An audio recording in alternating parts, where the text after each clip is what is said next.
What's up, guys? Today we're going over a simple concept that you can use so that you can improve your hip mobility. Now that concept is irradiation, or tension throughout your whole body.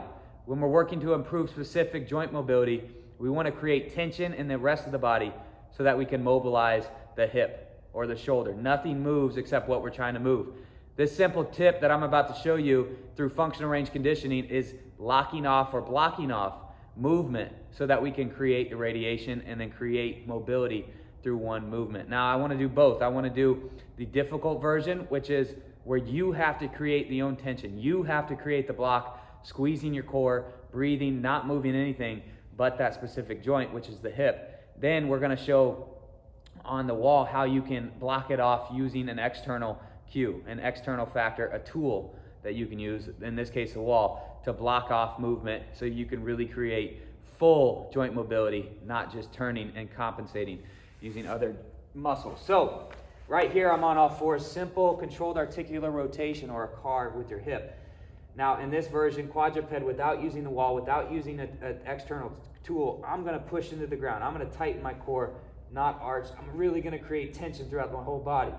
I squeeze, and then I'm going to drive this hip up to the outside, out and around, as big of a circle as I could possibly make it, with nothing else moving, tension throughout my whole body, and I'm continuing to press my hands into the ground to create that tension. My core is turned on. I'm going to reverse it. I'm going to go to the outside. As big as I can, as slow as I can. Good. Now what I don't want to see, when I don't have tension, now my hip starts to open up. And now I'm not just moving the femur, now I'm moving the whole pelvis. As opposed to here, that's my end range, versus here. Most of you are here. I need you to keep your hips squared, lock it down, film yourself if you need to, and get yourself some feedback.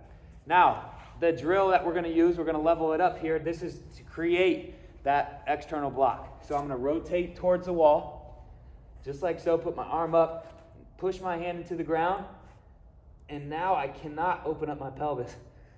I'm trying to open up my pelvis, I can't.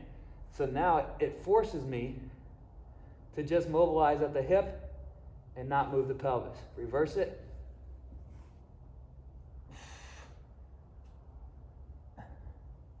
One more.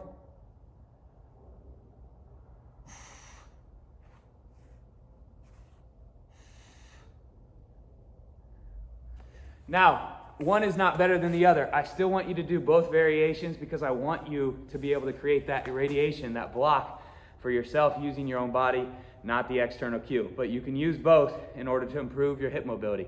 Have a great day.